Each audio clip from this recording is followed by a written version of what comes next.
Bom, irmãos e amigos do canal @TomásSoulo33, sejam bem-vindos hoje aqui na Casa Mãe dos Escoceses, no Brasil, com o nosso Paulo Alonso, que é o novo coordenador do Colégio Regional dos Grandes Inspetores Gerais, número 1.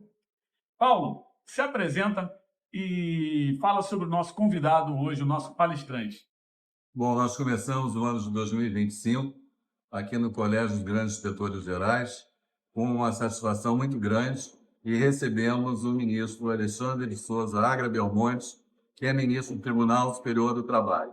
Ele vai falar sobre um tema extremamente importante para a compreensão de todos os irmãos, novas morfologias do trabalho, e abordará o novo Código de Processo do Trabalho, que foi uma iniciativa dele e organizado por ele. Então, eu acredito que esse tema, que essa palestra e a presença do ministro só enobrece a nossa casa, o nosso Supremo, e certamente será um sucesso a vinda de Alexandre Belmonte ao Conselho Supremo.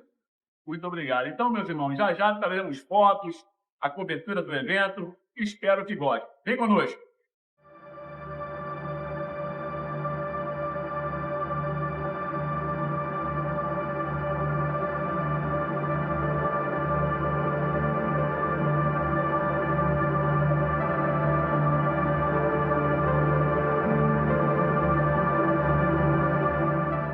Meus irmãos, dará entrada à Câmara o palestrante, ilustríssimo senhor ministro Alexandre Belmonte.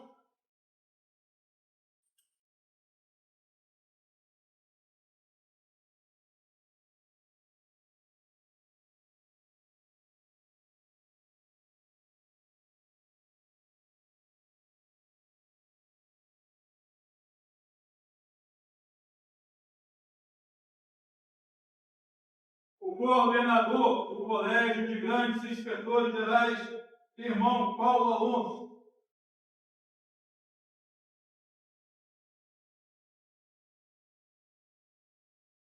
Há algum delegado de turno? Membro efetivo? Atenção, meus irmãos. Representante do Supremo Tribunal Maçônico, irmão Henrique.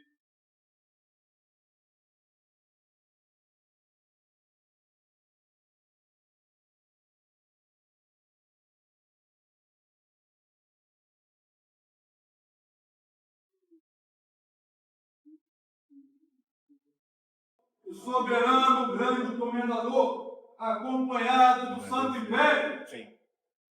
Irmão do Santo Império.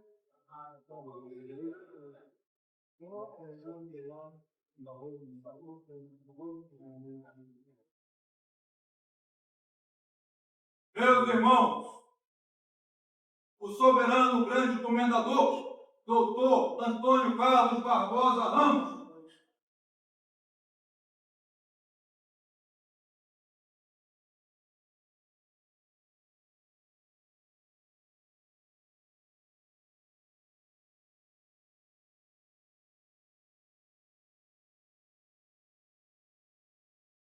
Meus irmãos,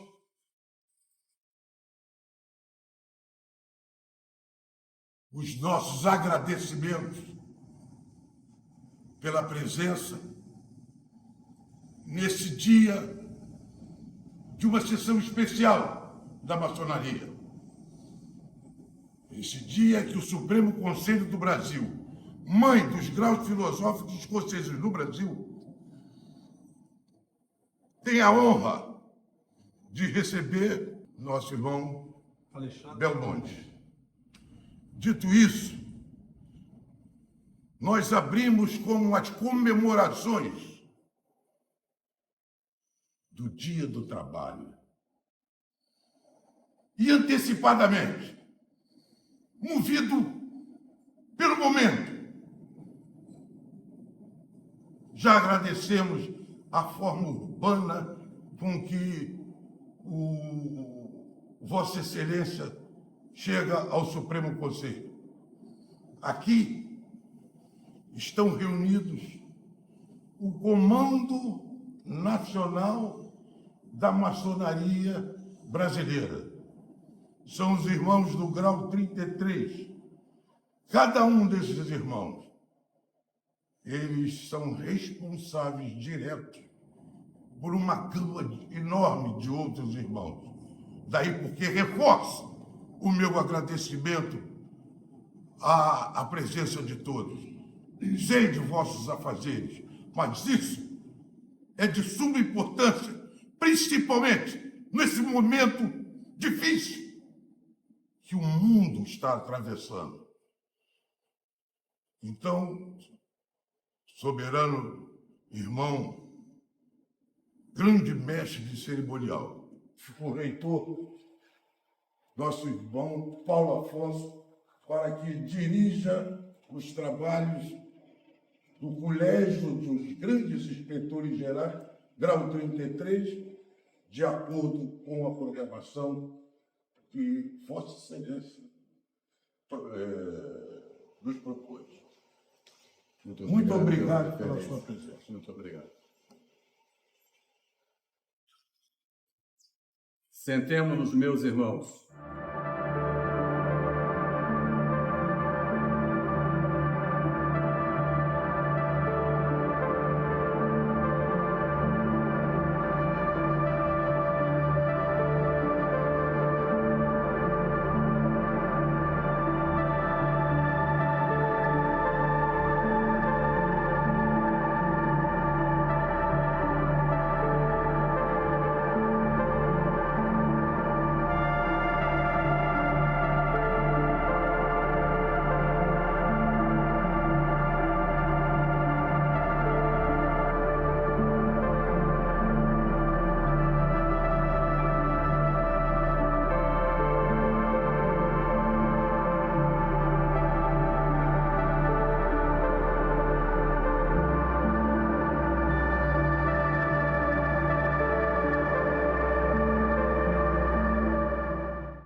Estamos aqui reunidos para a primeira reunião do Colégio dos Grandes Inspetores Gerais do ano de 2025. Uma grande honra, imensa alegria e satisfação ter sido nomeado para este cargo tão relevante pelo soberano grande comendador Antônio Carlos Barbosa Ramos. Agradeço por esta oportunidade. Da mesma forma, também fico grato pela presença do Santo Império, pela presença dos grandes inspetores gerais, dos irmãos, dos convidados e especialmente do nosso ministro.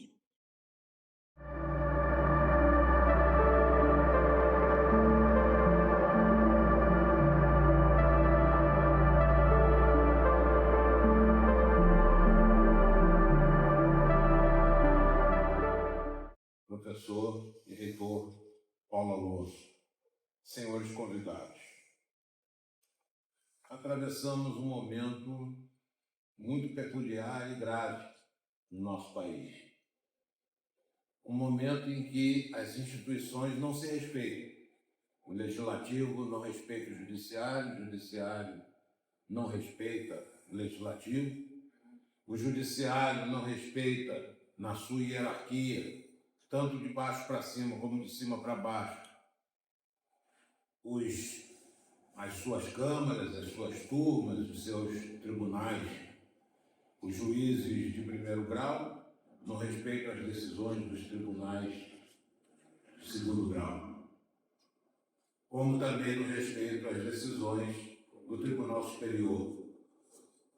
O Supremo Tribunal Federal não respeita a competência do Tribunal Superior do Trabalho e muito menos do Superior Tribunal de Justiça. E também não respeita o Legislativo, a partir do momento em que ele se ativa, se substituindo ao legislador. Esse é o quadro que nós vivemos na atualidade. E vivemos esse quadro por quê? E mais ainda, o Poder Executivo ele não tem mais em mãos o dinheiro para distribuir para as obras e outras atividades. Está nas mãos do Legislativo, através das emendas legislativas. Cujas emendas há muita preocupação com relação ao destino delas. Esse é o quadro que nós vivemos na atualidade, que talvez se explique pelo fato de que o mundo mudou muito rapidamente.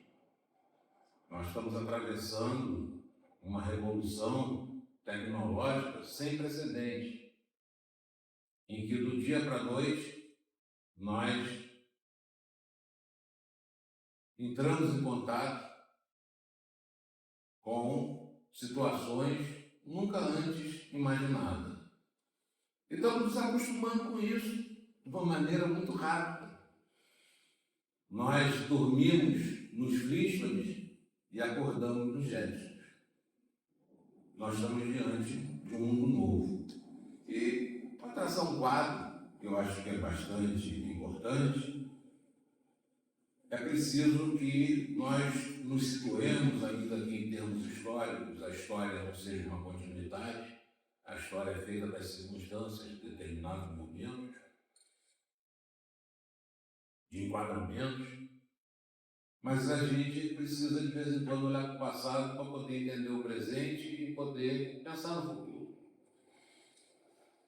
E a tecnologia dos séculos XVIII e XIX, ela inaugurou um novo modelo produtivo, um novo mundo, um novo modo de vida social e consolidou, na época, um novo sistema econômico capitalista. O sistema, no entanto, para os trabalhadores, essas transformações só vieram a lhes trazer benefícios a partir do século XX, início do século XX. Até então, os trabalhadores foram tratados como mercadoria, sem qualquer regulação do trabalho. O sistema liberal e o desequilíbrio de poder demonstraram a dificuldade de negociação individual sobre as condições de trabalho.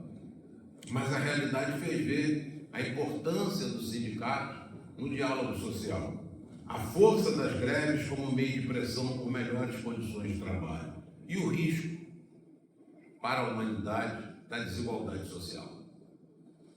Tanto assim foi que essas circunstâncias levaram à Revolução Russa e ao constitucionalismo social mexicano em 1917, com repercussão mundial. E a reação do mundo capitalista veio ao fim da Primeira Guerra Mundial, em 1919, com a criação de um organismo mundial tripartite, do qual participam governos, trabalhadores e empresários, a Organização Internacional do Trabalho, para a adoção de uma regulação internacional básica do trabalho, flexibilizando, então, na época, o modelo liberal, mediante a concessão de direitos sociais. A regulação do trabalho, convencionada nos países membros da OIT, teve por base os valores e circunstâncias daquela época, vigentes em 1919, e era uma época de disrupção, era uma época de um novo mundo, era uma época de uma nova tecnologia, era uma época tão impactante como aquela que nós estamos vivendo na atualidade. Naquele tempo houve um rompimento com o mundo de antes, e agora nós estamos experimentando um rompimento também com o mundo anterior. A regulação daquela época teve por pressupostos a presença física do trabalhador, a divisão e fiscalização do trabalho, o tempo de relógio para a permanência no estabelecimento patronal e a separação entre o tempo de trabalho e o tempo de descanso. Essas eram as diretrizes sobre as quais, ou os princípios sobre os quais, toda a legislação trabalhista foi erigida. Por outro lado, e aí mora o perigo, a proteção ficou centrada tão somente no trabalho subordinado. Quem não tinha horário, um chefe, local definido de trabalho, tarefas diárias a cumprir e vigilância ou controle direto ou indireto da execução do trabalho, permaneceu regulado pela legislação civil, que pressupõe a igualdade das partes.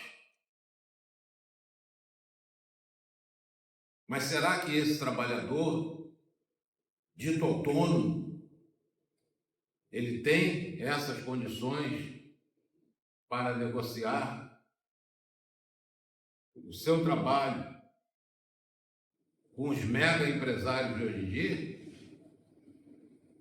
As reuniões anuais tripartites da OIT, que se sucederam no tempo, resultaram em convenções e recomendações, as mais variadas, visando a melhoria e o ajuste das condições de labor adotadas por cada país membro da OIT.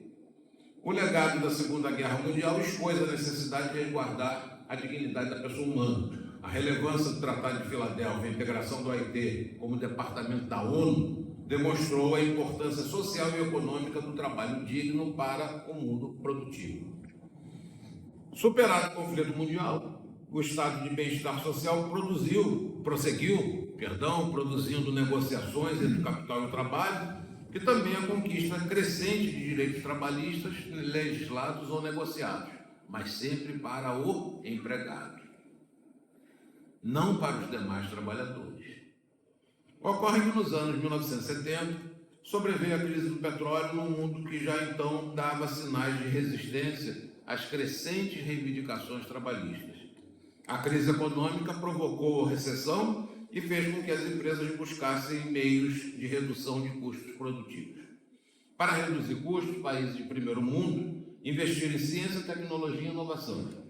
Computação, robótica, descentralização produtiva, novos meios de comunicação e novas formas de organização da produção e do trabalho foram os resultados. Empresas enxutas, que passaram a buscar a maximização da eficiência e a minimização dos gastos, tornaram-se realidade. A terceirização da produção e a instalação de multinacionais em diversos pontos do globo atuaram significativamente na concretização da globalização. Podemos chamar toda essa movimentação, das épocas de 1970, 1980 e até iníciozinho de 1990, de terceira revolução industrial. Teve como características essa terceira revolução a automação, a descentralização e a globalização produtivas, com significativos impactos. Sobrevieram desregulamentação e flexibilização das relações de trabalho e previdenciárias, desemprego advindo da redução de pessoal, extinção de setores ou de ocupações pela automação, mas também surgiram novas profissões, novos negócios, novos modelos contratuais. A partir do final do século XX, a sociedade de controle, voltada para a colaboração, substituiu a sociedade da disciplina, em que prevalecia a subordinação. É desse tempo o surgimento de ocupações de trabalhadores autônomos, mas economicamente dependentes, que permaneceram à margem da regulação protetiva. Mas o tempo não para. As novidades continuaram e assim, paralelamente à tecnologia, inovação e sucessivas transformações do capitalismo, a regulação do trabalho foi tentando se adaptar às transformações, até que, decorrido quase um terço do século XXI, chegamos à quadra atual. Nela passamos da quarta à quinta revolução industrial sem sequer nos darmos conta. A quarta revolução industrial teve como características o advento da internet e a melhoria exponencial dos meios de comunicação e de relacionamento. Aqueles computadores criados pela terceira revolução industrial, eles agora se conectaram à internet. O que tornou possível o trabalho em rede é a desnecessidade da presença física do trabalhador e do controle direto na prestação de serviços. Outro meio de controle, a aferição da quantidade e qualidade do trabalho, surgiu. O trabalhador passou a ser multitarefas e o cliente passou a ser o verdadeiro patrão e avaliador do trabalho desempenhado por esse trabalhador. O trabalhador deixou de ficar sujeito a estruturas hierarquizadas e tornou-se colaborador, com saber intelectual sendo apropriado pelo capital. O controle direto ou vigilância do trabalho agora recai na reputação do trabalhador. Até nas farmácias, ele é pontuado pelo caixa, pontuado no caixa pela clientela, com carinho, sorriso, quando você vai fazer o pagamento, se foi bem ou mal atendido. Assim também em outros setores, exemplo do Uber e do iFood, onde você avalia e é avaliado, desembocando pelo frenetismo e qualidade da entrega do resultado na sociedade do desempenho ou do cansaço apontada por Churran. A quinta revolução trouxe novos elementos tecnológicos aos avanços já experimentados na quarta revolução industrial. Entre outros, operações as mais variadas realizadas online, até por meio de celulares a exemplo das bancárias, das vendas à distância, das reuniões profissionais, das consultas médicas e ensino à distância, dos novos modelos de realização de atividades por meio de aplicativos, caso da plataformização do trabalho e também o uso mais recente da inteligência artificial. Outra característica da sociedade 5.0 é o surgimento de megas conglomerados, com formação de fortíssimo monopólio. A Stellantis, por exemplo, ela reúne Fiat, Chrysler, GM e Peugeot Citroën. Isso é monopólio.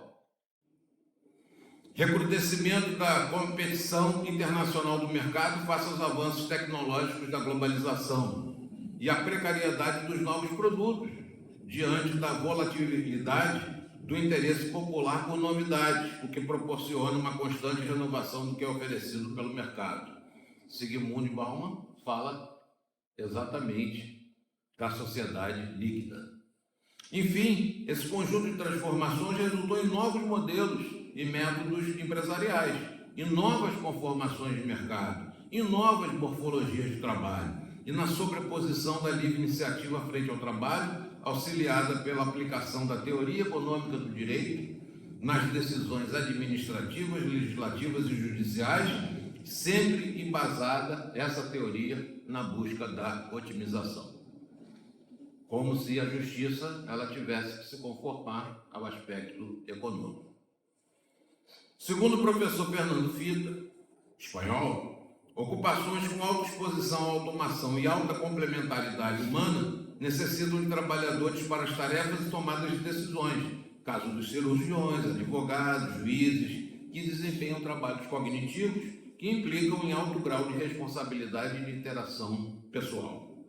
Já as ocupações com alta exposição e baixa complementaridade tendem a ser substituídas pela inteligência artificial, a exemplo dos operadores de teleatendimento, dos dubladores, tradutores e agentes de viagem. São profissões no caminho da extinção. No entanto, as ocupações com baixa exposição à automação sofrerão pouco impacto, a exemplo dos artistas, cuidadores, assistentes sociais e programadores de games. Por quê? Porque se trata de trabalhos que envolvem sensibilidade ou criatividade. E isso a máquina não faz. Condutores de carruagens, carvoeiros de embarcações a vapor, datilógrafos e copistas, carimbos, selos, facsímiles, cartões postais e telefones fixos tornaram-se profissões práticas ou tecnologias do passado. Cheques eram ensinados nas faculdades de Direito como títulos de crédito. Não é, professor Paulo? Hoje são ensinados nas faculdades de Direito como História do Direito. Deixaram de ser título de crédito. Eu não me lembro a última vez que eu passei um cheque. Sinceramente, eu não sei há quantos anos isso aconteceu. Eu não sei nem se eu ainda tenho talão de cheque. Mas nem por isso o mundo acabou. Muda apenas e nós nos adaptamos. Profissões, práticas e tecnologias foram extintas e outras tantas surgiram, como decorrência dos novos tempos, e muitas outras surgirão a partir do atual estágio da automação, da inteligência artificial e da constante transformação do modo de vida e dos interesses de sociedade. Daí se conclui que, além da regulação e da requalificação, medidas exógenas calcadas em educação, ciência, tecnologia, formação técnica e requalificação precisarão ser implementadas pelos países que competirem e obtiverem ou que quiserem obter resultados com rapidez e eficiência. O Brasil, ele investe muito no agronegócio e deve investir, mas é apenas isso. Nós somos um país estrategista. Nós não somos um país que vende ciência e tecnologia. Nós não temos nenhum carro de idealização brasileira, um automóvel de idealização brasileira.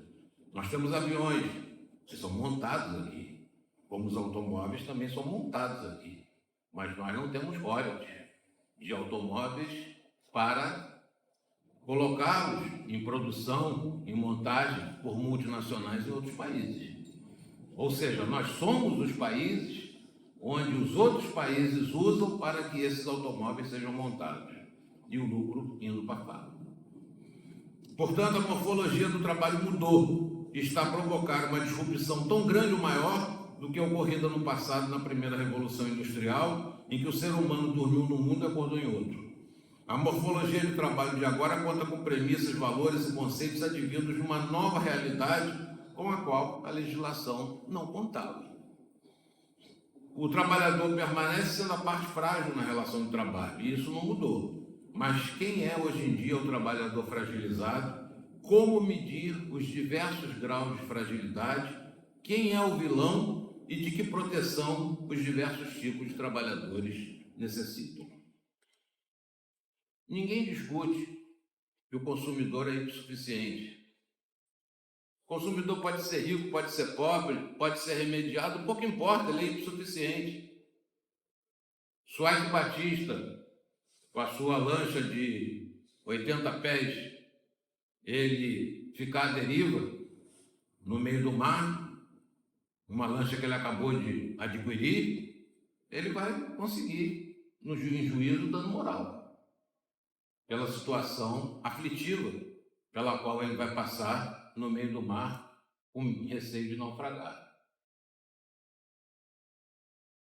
No entanto, quando a gente pensa na legislação trabalhista, que não deve ser uma legislação apenas para o empregado, e sim para os trabalhadores em geral, existe um preconceito. E é um preconceito estrutural. Mas então, quem é o vilão e de que proteção os diversos tipos de trabalhadores necessitam? Saulo Nunes de Carvalho Almeida e Maria Nerida Calol de Araújo Mendonça observam que até o século XXI, o século XIX, a ameaça repousava nas sociedades escravocratas. No início do século XX, era o trabalho fabril desgastante e o desemprego. No decorrer das décadas de 80 e 90, era a informalidade. Atualmente, apontam como vilão a exploração das múltiplas formas de trabalho que são utilizadas para precarizar e colocar em xeque o sistema jurídico laboral. PJ, pejotização, microempreendimento individual, colocar uma mochila nas costas para fazer entrega e dizer que esse sujeito é um empresário, que esse sujeito é um microempresário. O empresário é aquele que tem um negócio próprio. E ele desenvolve esse negócio próprio, talvez até tenha empregado no desenvolvimento desse negócio próprio. Aquele que está com mochila nas costas fazendo entrega, o negócio é dele? Ou ele está trabalhando para os outros?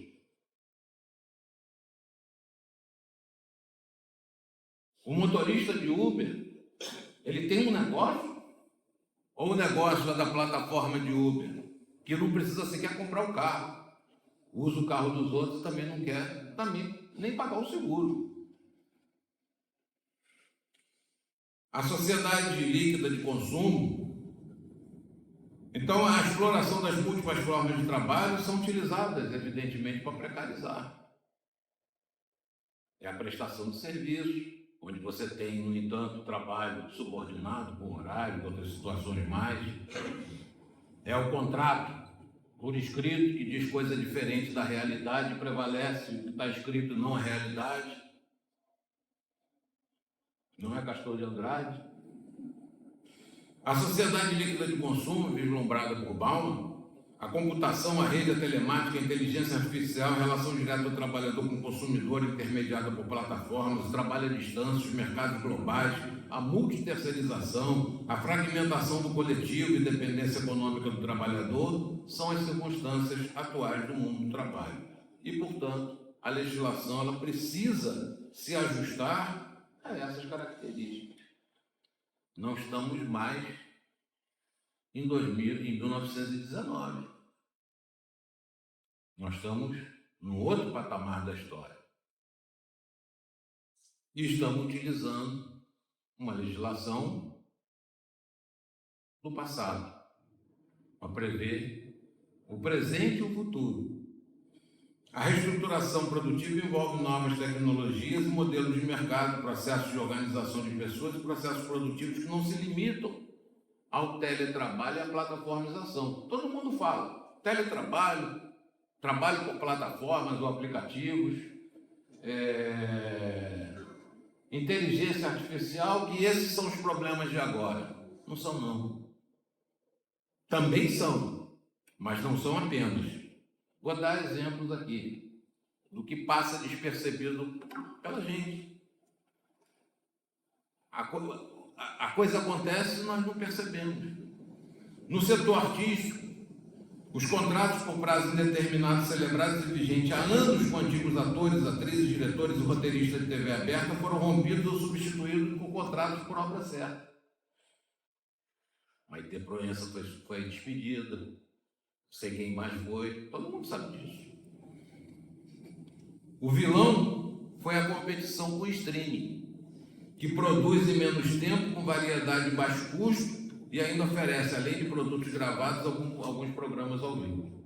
Muita gente aqui tem Netflix, Prime, Max, Disney, Apple TV, é o streaming.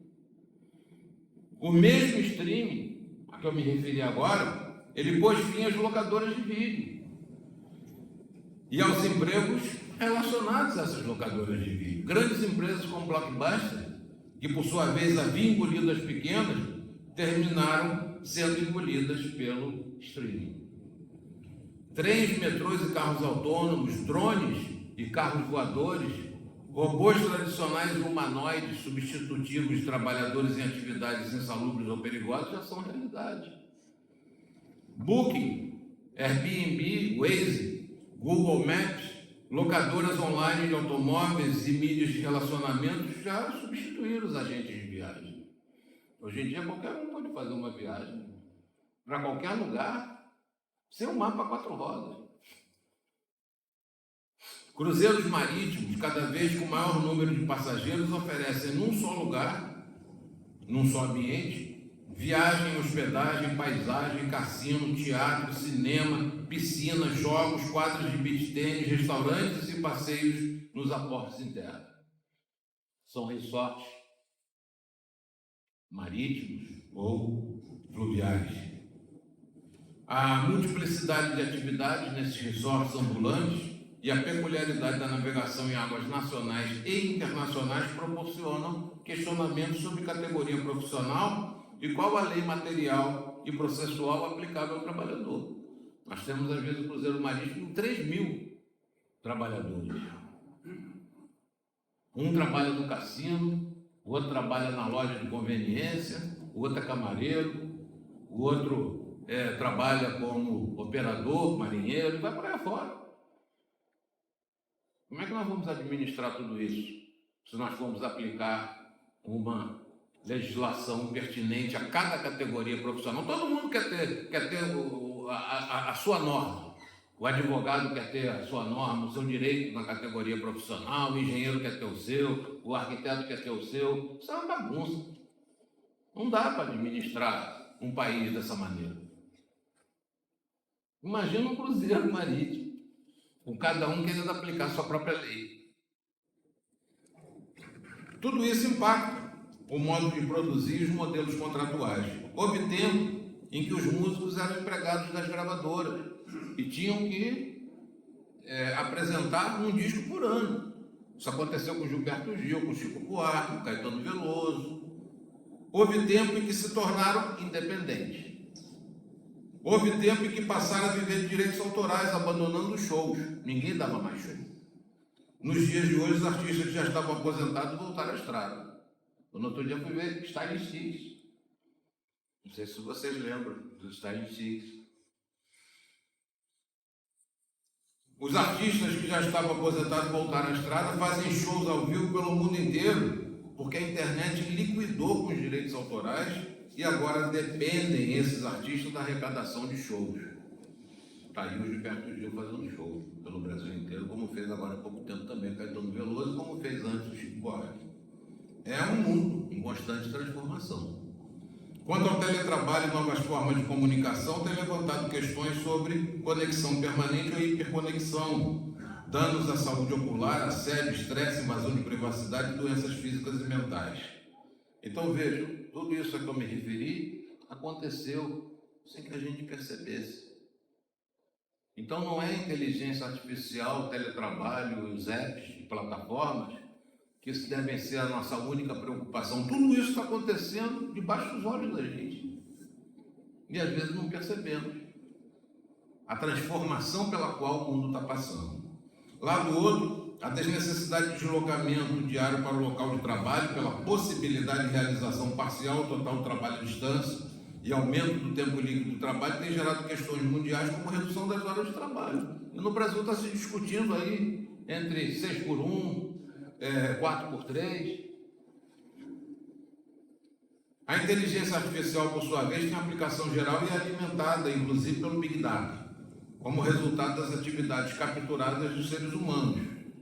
Aqui, toda vez que nós falamos, os pensamentos, ideias, desejos, fotografias, expressões, trabalho, ciência, podendo, assim, fazer predições, invadir a privacidade e tomar decisões muitas vezes viciadas por um programa racista, xenófobo ou genericamente discriminatório para efeito de contratação, produção, avaliação, promoção e demissão.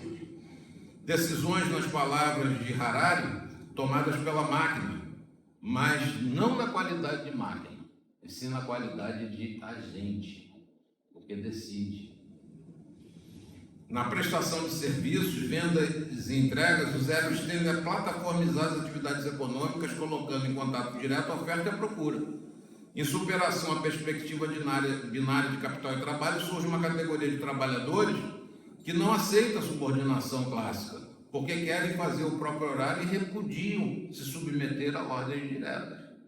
É aceitável isso. Mas isso quer dizer que eles não precisem de proteção? Esses trabalhadores têm a prestação de serviço organizado pelo algoritmo.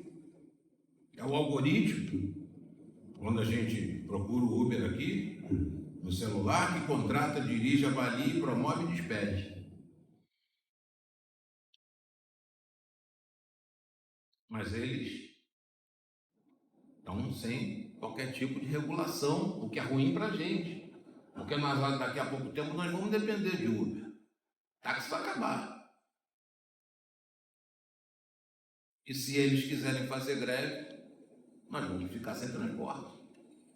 Os motoristas de caminhões, não tem muito tempo, pararam o país. Mas eles são autônomos. E aí eles podem fazer greve sem avisar com 48 horas de antecedência que vão fazer greve. É aí que mora o perigo. A falta de regulação, ela nos protege. Protege o trabalhador, mas também protege a sociedade. Que normas, então, precisam ser produzidas ou revistas diante da nova realidade da morfologia de trabalho?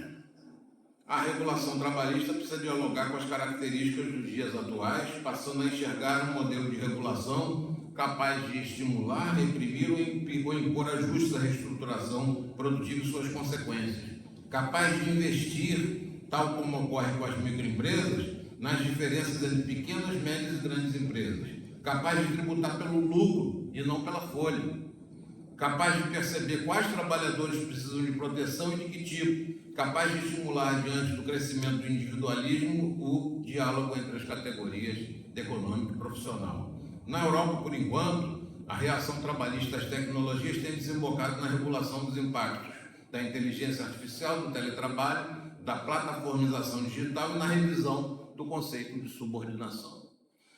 Subordinação não significaria, atualmente mais, apenas o cumprimento de ordens, estabelecimento de horários, hierarquização, ou seja, nós teríamos uma outra definição mais elástica, mais flexível na atualidade para a subordinação. E talvez até diversas formas de subordinação ou diversos graus de subordinação.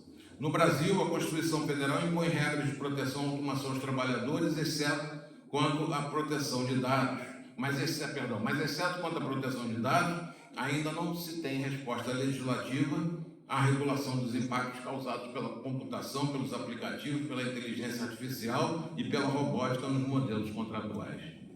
Além da proteção centrada exclusivamente no trabalhador empregado, a regulação individual exauriente, com pouca margem de negociação, aliada à unicidade sindical, a divisão unicamente em categorias e a extensão automática de direitos, independentemente de sindicalização, desestimulou o diálogo e a participação obreira nos sindicatos. Os sindicatos são muito importantes no diálogo social. Essa regulação, aliada, entre outros, a questões tributárias e fraudes não fiscalizadas, nunca foi efetiva. Ou seja, a CLT nunca foi efetiva. Em primeiro lugar, porque ela se dirige apenas aos empregados. Em segundo lugar, porque em 2021, aponta o IBGE, 41,1% da população brasileira encontrava-se na informalidade, ou seja, totalmente fora da regulação. São trabalhadores que fazem bicos ou vivem de expedientes. E o culpado não é a reforma trabalhista, porque em 2009 esse índice era maior ainda, era de 51,7%. Nos países de primeiro mundo o índice é de 18%.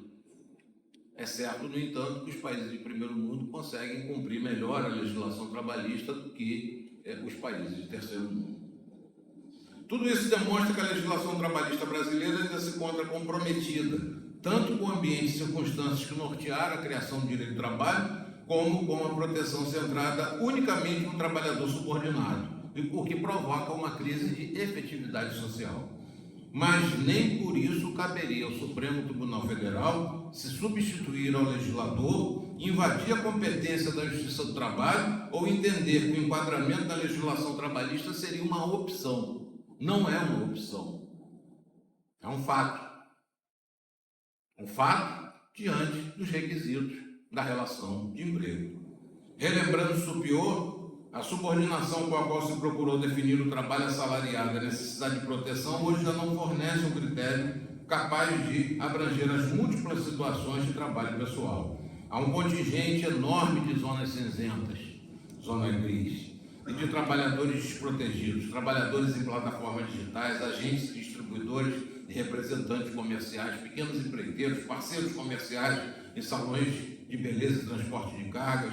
Esses trabalhadores não têm horário definido nem chefia, mas ingressam em atividades com regulação inflexível de preço, controle direto do modo de trabalhar.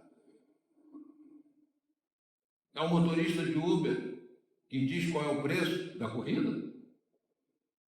Ou aquilo já é daquela forma, invariável? É o corretor de plano de saúde que diz qual é o preço da comissão? Ou a comissão é estipulada por outro? Abraçando as novas tendências, o artigo 10.2 do Código do Trabalho Português considera haver dependência econômica sempre que o trabalho pessoal advier de beneficiário do qual obtém o produto de sua atividade. Tem algo errado. A Constituição Federal determina a aplicação do artigo 7º aos trabalhadores públicos e privados, não apenas ao trabalhador empregado. Então, cabe ao legislador infraconstitucional regular e adequar os dispositivos constitucionais ao trabalho conforme o tipo, público ou privado, autônomo, para subordinado ou subordinado avulso, temporário ou permanente. E partindo dessa premissa, então, da hipossuficiência inerente aos trabalhos em geral, o professor João Leal Amado, português, questiona se estaremos no futuro frente ao direito do trabalho ou ao direito dos contratos de trabalho. Uma regulação mínima para todos os tipos de trabalho, um direito à sindicalização e contribuição obrigatória fiscalizada para a Previdência Social, revela-se nos dias atuais adequada e inclusiva. Além disso, urge o incentivo à formalização para a eficácia social da legislação trabalhista, entre outras medidas, tratamento diferenciado entre empresas e tributação conforme o lucro podem cumprir esse papel. Um novo critério para a regulação trabalhista se impõe: dependência econômica do trabalho para empresas com regras inflexíveis de preços e execução do trabalho como critério distintivo da proteção diferenciada e adequada conforme o tipo de trabalho. Com o tempo, nós passamos a entender que subordinação era cumprimento de ordens. Não. O que determina a fragilização do trabalhador é a dependência econômica. E o que vem a ser dependência econômica? Todo mundo acha que está no bolso. Não é isso, dependência econômica. Dependência econômica é você não poder controlar o meio produtivo. Toda vez que você não pode controlar o meio produtivo, porque o meio produtivo não lhe pertence, porque você não é um empresário, é que você está diante da dependência econômica, que pode ser maior, pode ser menor. E aí nós vamos proteger mais ou menos, dependendo do grau de dependência que possa ocorrer. E, finalmente, a gente precisa se preocupar aqui no Brasil em reestruturar o sistema sindical. É importante ter um canal atualizado e eficiente de diálogo entre os interesses do Estado, dos trabalhadores e da livre iniciativa. É o que acontece na OIT. Aqui nós temos 9% de participação dos trabalhadores nos sindicatos. 9% é a participação, 9% é a participação. Mas, no entanto, apesar deles não participarem, isso quer dizer que eles não contribuem pela falta de participação, eles são aquinhoados com todos os benefícios dos acordos e convenções coletivas que forem feitos ou das sentenças normativas que forem produzidas pela Justiça do Trabalho. Recebem os benefícios, mas não participam da sindicalização, ou seja, não participam do diálogo social. E por isso, a gente não vê, em relação aos sindicatos, novidades. Eu estou falando aqui que nós precisamos ter uma legislação. Aí, quando eu falo legislação, eu estou falando de alguma coisa que sai do Poder Legislativo, do Congresso. Mas será que as categorias econômica e profissional, elas não podem, entre si, apresentar novidades para novidade? Não podem apresentar uma regulação ajustada, convencional, para essas novidades que nós estamos aqui falando? Uma proteção adequada ao tipo de trabalho que se verifica? Eu creio que sim, é possível. Mas a partir do momento em que o trabalhador não participa do sindicato, isso não vai acontecer. Temos 17 mil sindicatos. No Brasil, ao contrário do que acontece em outros países, é uma escolha legislativa. Eu não vou criticar, apenas observar que nós temos uma legislação muito peculiar em que nós temos empresários sindicalistas.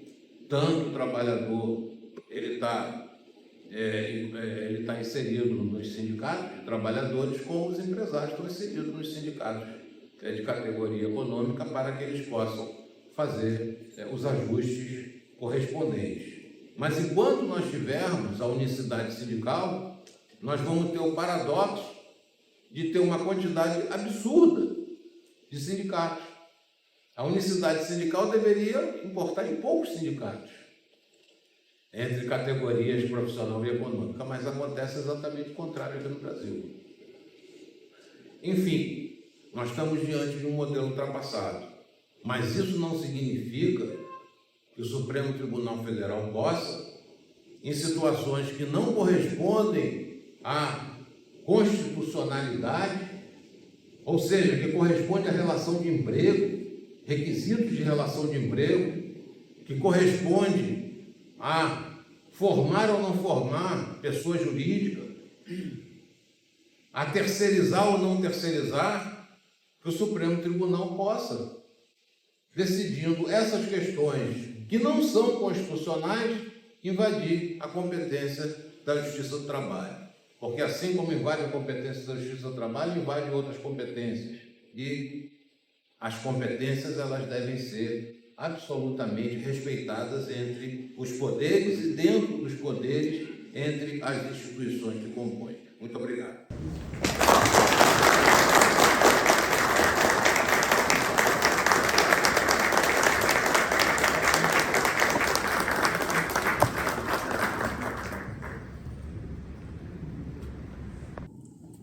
Com a utilização cada dia mais efetiva da inteligência artificial, só acredita que substitua o trabalho do ser humano? Com certeza vai substituir diversos tipos de trabalho do ser humano, mas com certeza a própria inteligência artificial vai proporcionar o surgimento de novas profissões. O porteiro eletrônico não acabou com o porteiro físico, a secretária eletrônica não acabou com a secretária física. O facsímile deixou de existir, mas passou a existir o processo eletrônico. O correio deixou de fazer todas as entregas que ele fazia em época, mas substituído, que foi em grande parte pela mensagem eletrônica, pelo e-mail, mas nem por isso o correio deixou de existir. Ele vai se ajustar a uma nova realidade. Né? E nós já estamos vendo o correio ele se transformando num grande SEDEX. Assim como temos a Amazon e outras empresas que fazem, na verdade, entrega. E talvez o correio possa fazer essas entregas até com uma eficiência muito grande, chegando a lugares aonde a Amazon não vai chegar. Chegando a lugares, inclusive, de grande risco. Porque ele tem um know-how já em relação a isso que nenhuma outra empresa pública ou privada pode ter. Mas vai haver substituição? Vai. Aliás, na Veja, se eu não me engano, desta semana, a matéria de manchete é exatamente essa. Se a inteligência artificial vai acabar com os empregos. E ali tem um cálculo, eu não sei de onde tirar, que 92 milhões de empregos vão acabar e 170 milhões vão substituir. 92 milhões é a nossa população ativa. Eu não sei como que 92 vai acabar e vai acabar, ninguém mais vai trabalhar. Eu tenho a impressão que esse cálculo foi realmente muito mal feito. Né? Não deve ser 92 milhões, eu acredito que não seja. A nossa população economicamente ativa é de 92 milhões. Então, e desses 92 milhões não são todos empregados, não. Então, acho que não. Mas, de qualquer maneira, o que ali demonstra é que nós vamos ter o dobro, talvez mais do que o dobro, de profissões que vão acontecer. Eu, no início da minha carreira, o meu primeiro emprego foi como datilógrafo. Hoje em dia não existe. Temos profissões que surgiram com a modernidade, analista de sistema, operador de drone, são profissões que apareceram. O cinema não tem mais aquele sujeito com a projeção, mas tem outros trabalhadores que trabalham ali. Então, eu penso que não, a inteligência artificial vai provocar uma transformação. Realmente nós vamos ter uma transformação muito grande, mas não vai deixar de acontecer. O carro era operado por combustível fóssil, daqui a pouco vai ser elétrico, ele em pouco tempo vai ser substituído pelo hidrogênio, daqui a pouco o carro vai passar a ser voador, e vai tudo se adaptando, o mundo vai caminhando dessa maneira. Muito obrigado, ministro.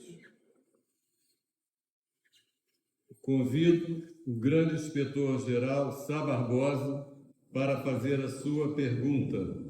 Senhor ministro, por que o Superior Tribunal Federal tem interferido tanto nas decisões da Justiça do Trabalho?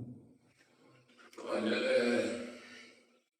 a Justiça do Trabalho ela é formada por magistrados que fizeram, que tem uma formação nitidamente social.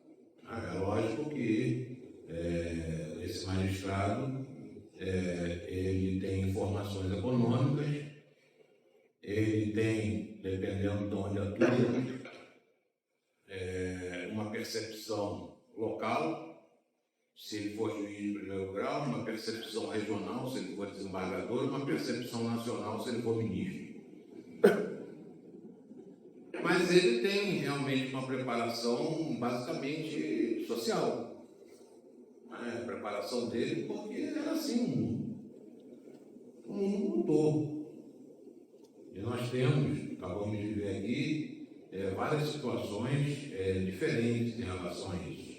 E é muito próximo do Poder Judiciário, o Poder Judiciário está ligado ao passado, como o Poder Legislativo também.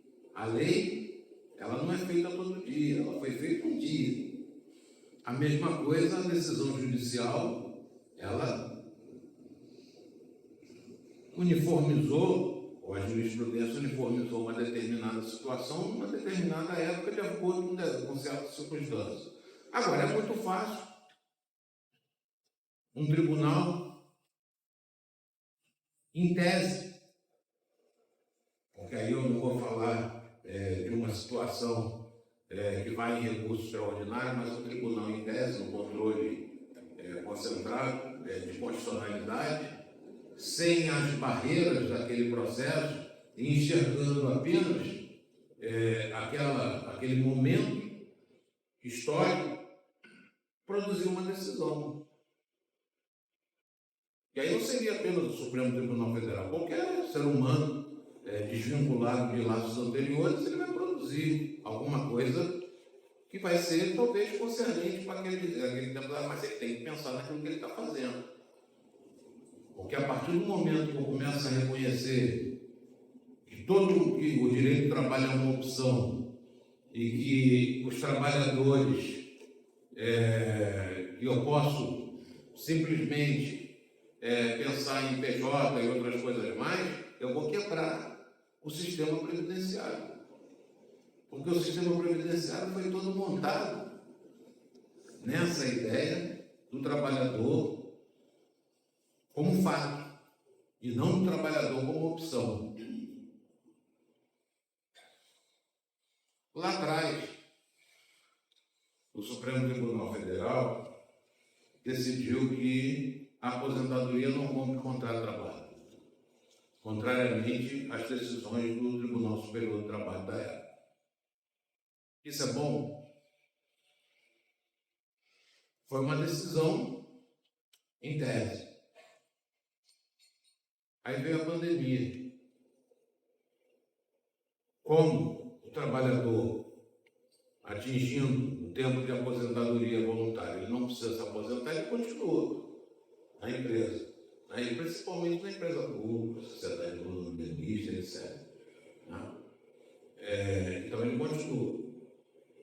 Resultado, quando veio a pandemia, diante de redução de horas de trabalho, ou diante de suspensão do contrato, ele não pôde receber, porque ele já recebia o benefício da aposentadoria e não podia receber dois benefícios.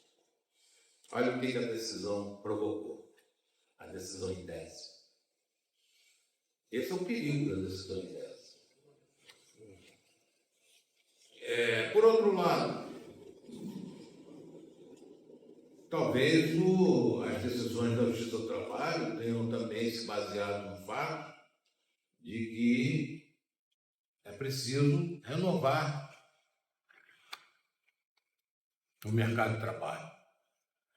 Aquele que atingiu o tempo de aposentadoria, ele deve dar lugar a outra pessoa, principalmente. Enfim,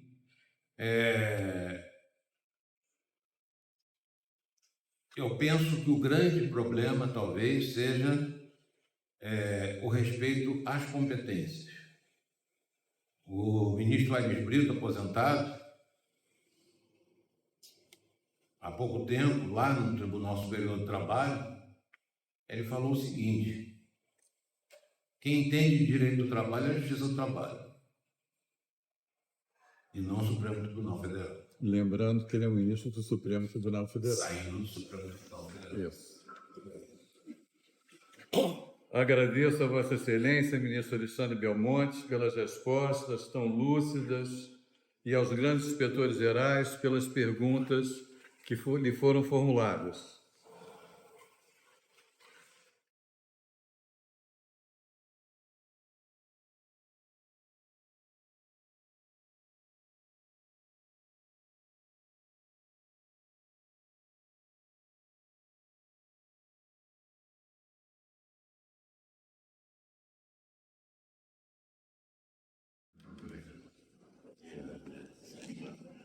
Ministro Alexandre Belmonte, nós estamos na Câmara Nobre do Supremo Conselho do Brasil, do grau 33, para o rito escocês antigo e aceito, mãe dos graus filosóficos escoceses do Brasil. Nossos objetivos, ministro, nossos princípios são com o princípio criador, do grande arquiteto do universo.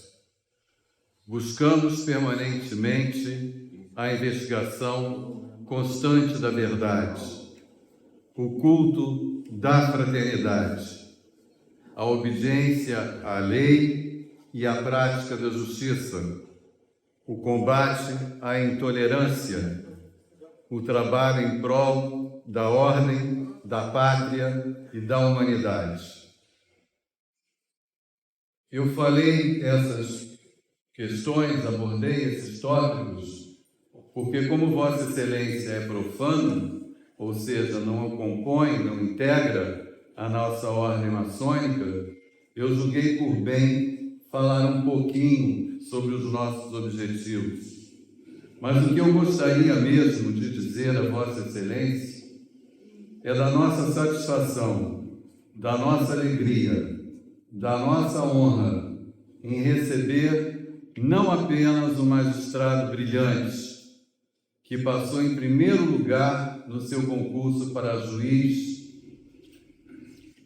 que foi promovido por merecimento a desembargador do Tribunal Regional do Trabalho da Primeira Região e que foi nomeado há quase 13 anos ministro do Tribunal Superior do Trabalho, onde, com a sua inteligência viva e brilhante, com a sua capacidade jurídica, com o seu desenvolvimento humanístico, tem criado possibilidades para que a justiça do trabalho ela seja de fato desenvolvida como uma justiça social e que atenda aos interesses do povo brasileiro e que atenda a todos que chegam até lá com seus processos. Sabemos que a justiça muitas vezes é lenta e muitas vezes o cidadão comum não compreende determinadas ações, determinados acordos, determinadas decisões que a própria justiça emite.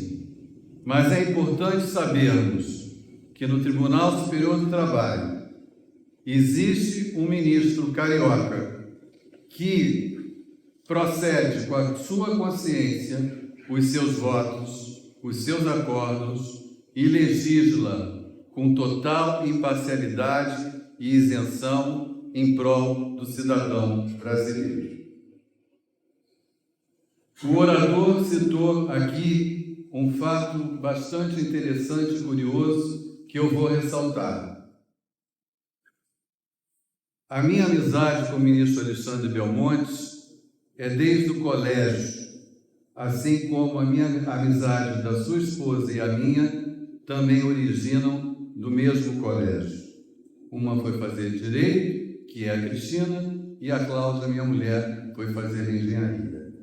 Mas eu era reitor do Centro Universitário da cidade e nós conseguimos, na época em que eu convidei o Alexandre para ser coordenador geral do curso de Direito, nós reunimos naquela época 11.000 alunos matriculados no curso de Direito.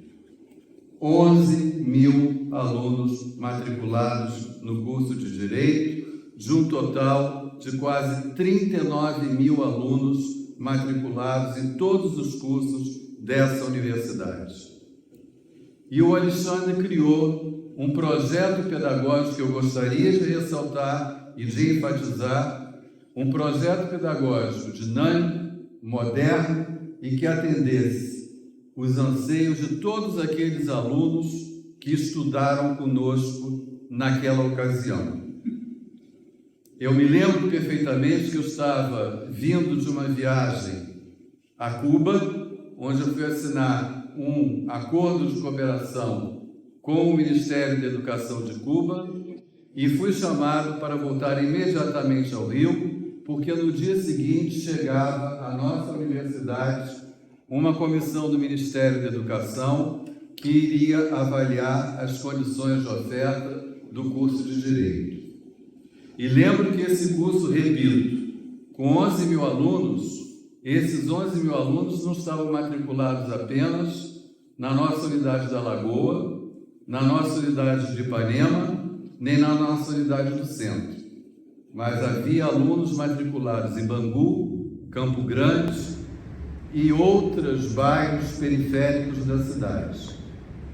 E o coordenador desta comissão, que foi um reitor da Universidade Federal do Ceará, Roberto Cláudio Bezerra Frota, cujo filho foi prefeito, inclusive, de Fortaleza, em 2 ocasiões, e o professor Éfrem Maranhão, que foram reitor da Universidade Federal de Pernambuco, ao indagarem no nosso teatro da cidade, ao Alexandre, como nós podemos ter numa faculdade 11 mil alunos e os resultados da OAB nos últimos 4 anos são os maiores índices de aprovação do Estado do Rio de Janeiro. Eles não acreditavam que isso pudesse acontecer, mas os resultados mostravam que isso acontecia. Então, o Alexandre foi sabatinado com todos os seus coordenadores adjuntos e ele comprovou, simplesmente porque que o aluno que vem de Bangu é um aluno diferente de Ipanema e da Lagoa. Esse aluno da Lagoa e de Ipanema, ele teve possibilidade de estudar em colégios melhores do que aqueles que vêm da periferia. Mas por que existia essa aprovação? Porque o Alexandre fez com que existissem provas permanentes em todas as unidades que pudessem fazer a isonomia do conhecimento entre alunos dos bairros periféricos com os alunos da Zona Sul. E o nosso curso de Direito acabou tendo a sua renovação de reconhecimento com a nota máxima do MEC. Então, esse esforço que o Alexandre fez em fazer com que o curso de Direito, com 11 mil alunos, não são 100 alunos, são 11 mil alunos, ele fosse reconhecido pela Ordem dos Advogados do Brasil, pelo IAB e por todos os tribunais. E o índice de aprovação desses alunos em concursos públicos foi algo, assim, surpreendente e assustador. Então, eu tenho essa dívida de gratidão ao meu amigo Alexandre, coordenador, por ter feito um trabalho absolutamente magistral. Mas todos os trabalhos que o Alexandre faz não são magistrais apenas na área acadêmica. Ele se formou em Direito, fez especialização, mestrado, doutorado. Agora, este ano, no começo do ano, defendeu a sua tese de pós-doutorado na tradicionalíssima Universidade de Coimbra, porque o Alexandre é aquela pessoa que vive para estudar, que vive para fazer uma análise comparativa do direito norte-americano, europeu e até mesmo asiático. O Alexandre ele tem uma capacidade de atrair o estudo e fazer imersões nas suas leituras e de forma muito serena e muito cândida passar todo esse conhecimento para os alunos da graduação e do pós-graduação estrito sensu, que ele coordena em Brasília, numa instituição que é de referência. Para minha alegria e para minha sorte, eu diria, nós temos uma proximidade muito grande.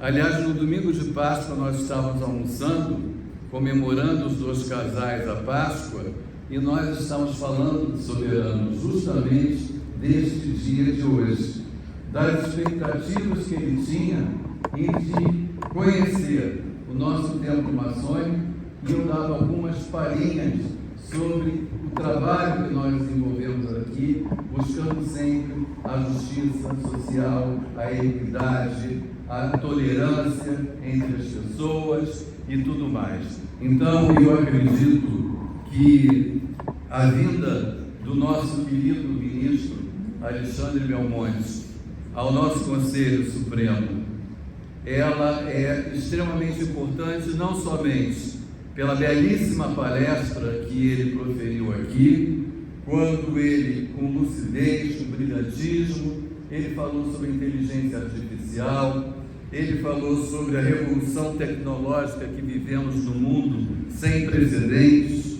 ele falou uma frase muito emblemática: olhar o passado, entender o presente para projetarmos o futuro. Falou da nova conformação do mercado do trabalho, falou da teoria econômica do direito. Ele falou, e mais, uma coisa importantíssima: o Alexandre viajou ontem do Rio de Janeiro para Brasília, porque hoje teve uma sessão no Tribunal Superior do Trabalho, viajou às 2h30 de Brasília para o Rio de Janeiro, e para esta palestra, e amanhã estará viajando de volta a Brasília às 6 horas da manhã. Então, eu acredito que somente um amigo, um irmão camarada, poderia fazer todos esses esforços e estar aqui conosco.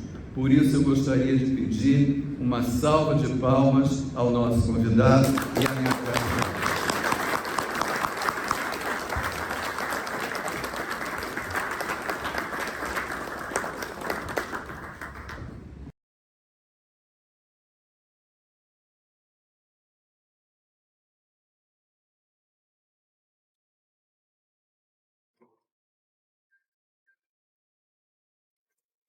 Com prazer, passo a palavra ao soberano grande comendador Antônio Carlos Barbosa.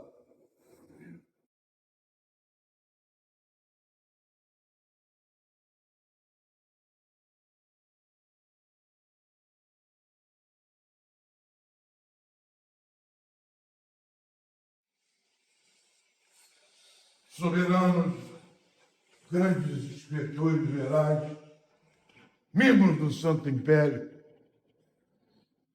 demais presidentes de corpos, delegados de tudo, irmãos, graus 33, excelentíssimo senhor ministro Alexandre Agra Belmonte, nosso irmão, representante do Poder Judiciário do Grande Oriente do Brasil, nosso parceiro, nesse trabalho, no qual cada maçom busca justamente isso, a compreensão entre o patrão e o empregado. Quando houver esse equilíbrio, nós teríamos vencido a primeira batalha. Quando eu digo nós, Excelência, nós, os maçons. Por quê? Simples. Felizes, tenho certeza que todos ficaram, uma vez que a vossa palestra veio confirmar tudo aquilo que trocamos de informação, de conhecimento, para a compreensão do momento atual que se atravessa principalmente em nosso país. O mundo está de cabeça para baixo. E nós temos trabalhado com toda essa gama de irmãos maçons para justamente compreender qual o nosso papel dentro desse equilíbrio social, trabalho, patrão, e vencendo aquelas paixões ordinárias para que possamos crescer juntos. Não existe unilateralidade. Existe uma participação efetiva de dois segmentos que querem se juntar para melhorar a sorte de cada um e não a disputa por essa ou aquele, ou que eu tenho que levar vantagem sobre aquele meu empregado ou vice-versa. Então, ministro, muito obrigado. Nós queremos deixar as portas abertas do Supremo Conselho para receber Vossa Excelência em nossas dependências, nós aproveitarmos essa oportunidade de aprender através da experiência que vives a cada momento. Do sofrimento, quando, tenho certeza, quando Vossa Excelência vê a entrada de mãos que não têm a competência para gerir ou opinar naquilo que é específico da área do direito trabalhista. Sabemos do seu sofrimento, sentimos na vossa palavra e, por isso, nós agradecemos a coragem. Aqui se valoriza a coragem, a determinação firme, as resoluções sábias para poder fazer alguma coisa para salvar, quem sabe, a nossa própria sociedade. Então, ministro, eu quero, em nome de todos, além de agradecer, se me permite, cumprimentar nosso poderoso irmão Paulo César, também pela coragem de encetar esse trabalho do Colégio dos Grandes Inspetores Gerais, os graus 33 do Brasil, para que possa compreender a linha de luta para que aquele mais necessitado possa ter dias melhores, como disse o ilustre ministro. Então, eu queria pedir ao ilustre ministro que chegasse até aqui.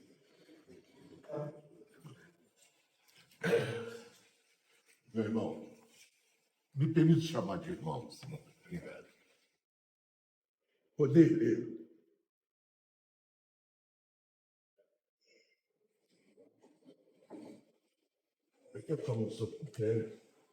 O nosso poderoso irmão Paulo César,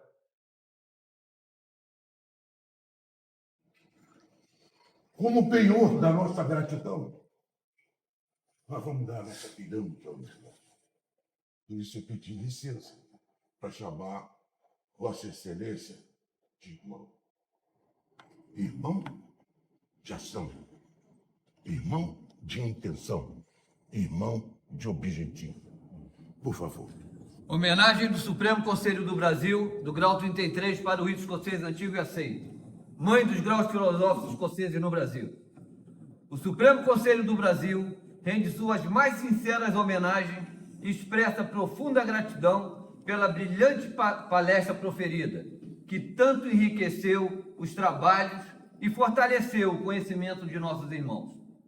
Sua presença, sabedoria e dedicação à transmissão do conhecimento iluminam os caminhos daqueles que, como nós, buscam incessantemente o aperfeiçoamento moral, intelectual e espiritual.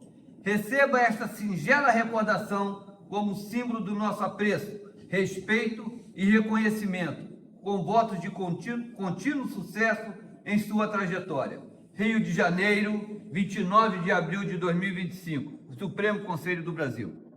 Soberano, mostra para ele que está tudo registrado aqui dentro. Excelência, nós queremos que guarde isso por nossa recordação, como disse anteriormente, pela coragem e pela sua luta. Parabéns. Parabéns.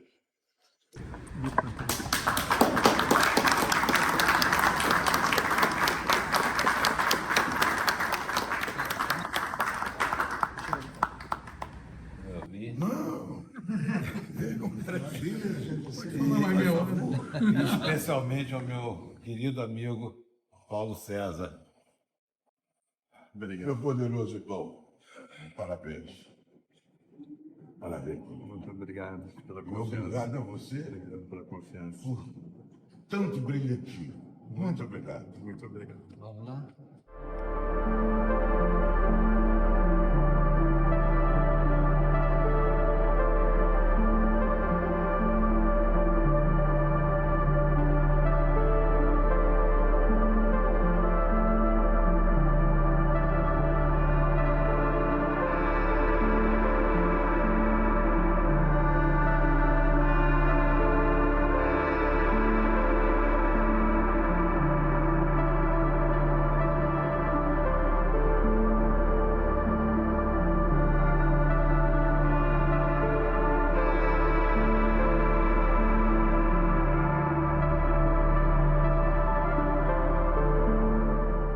Bom, excelentíssimo ministro Belmonte, atendeu às expectativas? O que você achou dessa experiência aqui no Supremo Conselho do Brasil, a casa-mãe do rito escocês antigo e aceito?